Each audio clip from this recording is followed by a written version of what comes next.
가나안 땅에 기근이 더 심하게 들었다. 야곱의 식구들은 애굽에서 가져온 곡식을 다 먹었다. 그래서 야곱은 아들들에게 말하였다.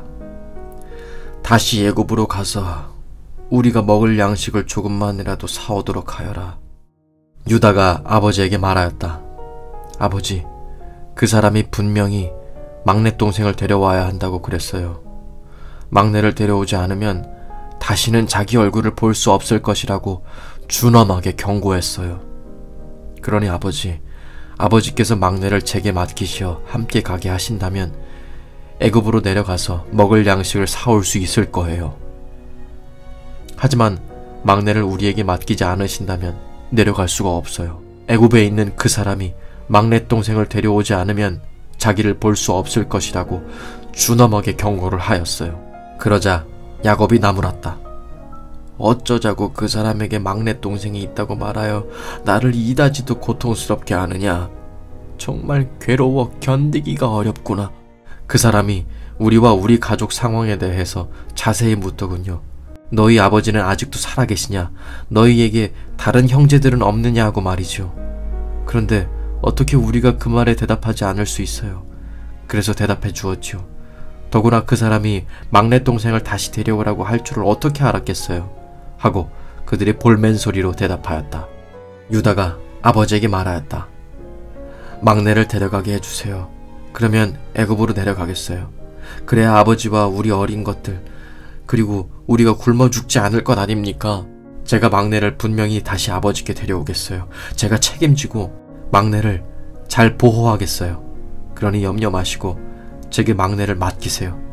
만일 막내를 다시 아버지께 데려오지 못하면 제가 평생 그 대가를 받겠어요. 우리가 지체하지만 않았어도 벌써 2번은 애굽에 갔다 왔을 거예요. 그러자 아버지 이스라엘은 괴로워하면서 아들들에게 이렇게 일렀다. 할 수 없구나. 그렇게 해야만 한다면 막내를 데리고 가도록 하여라. 우리 땅에서 나는 가장 좋은 토산물을 가지고 가서 그 애굽 총리에게 선물로 갖다 드리거나 유황과 꿀을 조금씩, 그리고 향고무와 몰약과 유향나무 열매와 감복숭아를 가지고 가서 그 사람에게 드리거라. 그리고 돈을 갑절로 가져가거라. 지난번 돌아올 때 자루아기에 돈이 들어있지 않더냐. 혹시 자루에 들어있던 돈이 문제가 될지도 모른다. 막내 베냐민을 데리고 그 사람을 찾아가거라. 전능하신 하나님이 너희를 잘 돌봐주셔서 그 사람이 너희를 잘 봐주었으면 좋겠다. 그래서 베냐민뿐만 아니라 거기에 남아있는 아이까지 다시 돌려보내주면 얼마나 좋겠느냐. 내 걱정은 말아라. 자식들을 잃으면 할 수 없는 일이지. 체념해야지 별 수 있겠느냐. 그러니 걱정하지 말고 빨리 다녀오너라. 그래서 그들은 선물을 꾸리고 또 돈을 전보다 갑절이나 준비하여 막내 베냐민을 데리고 애굽으로 떠났다. 애굽에 도착한 그들은 가져간 선물을 요셉에게 바쳤다. 요셉은 그들이 베냐민과 같이 온 것을 보고 종에게 일러 자기 집으로 모시라고 일러두었다. 이 사람들을 우리 집으로 모셔라. 오늘 점심은 이들하고 함께 먹어야겠다. 그러니 가축을 잡아 점심을 준비하도록 하여라.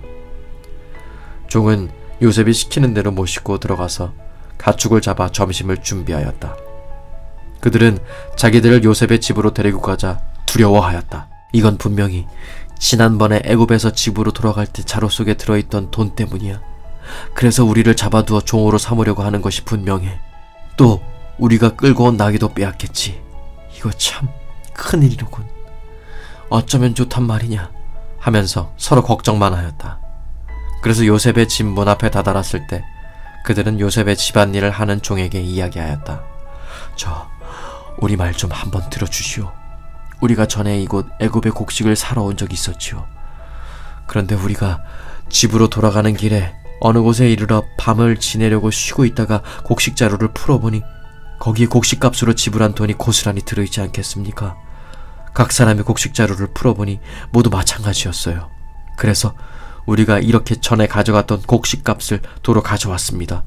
그리고 이번에도 곡식을 사러 왔는데 이번 곡식값을 따로 더 가져왔습니다.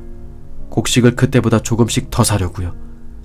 우리 곡식 자루 속에 누가 돈을 집어넣었는지는 알 길이 없더군요.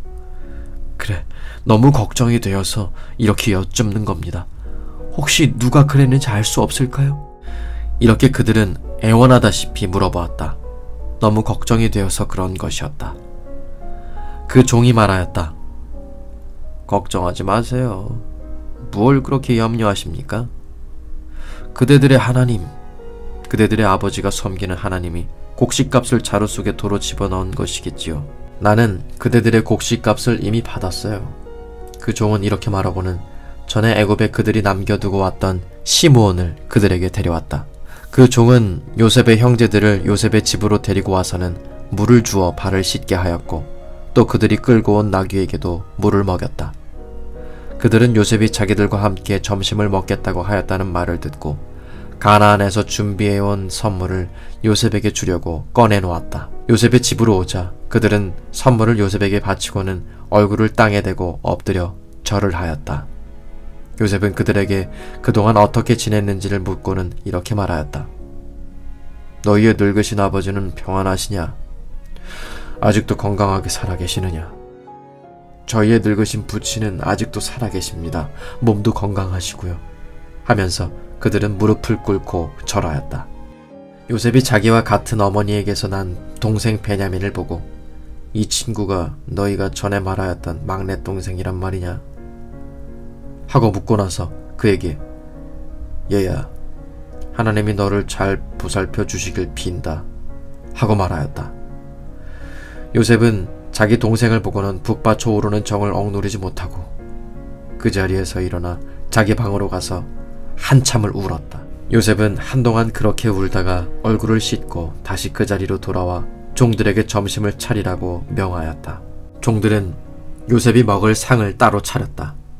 그러니까 요셉은 형들과는 다른 상에서 점심을 들었다. 또 요셉의 집안일을 거두는 애굽 사람 종도 다른 상에서 점심을 먹었다. 이렇게 따로 밥을 먹는 것은 애굽 사람이 히브리 사람과 함께 밥을 먹으면 부정을 탄다고 여겼기 때문이다. 요셉은 자기 형들을 나이 순서대로 자기와 얼굴을 마주 대하고 앉도록 시켰다. 그러자 형들은 매우 이상하게 생각하였다. 어떻게 자기들의 나이를 알고 있나 해서였다. 드디어 음식이 나왔다. 요셉은 자기가 늘 먹는 음식을 형들에게 나누어 주었다. 자기 아우 베냐민에게는 다른 형들보다 5배나 더 많이 주었다. 이렇게 그들은 요셉과 함께 먹고 취할 때까지 마셨다.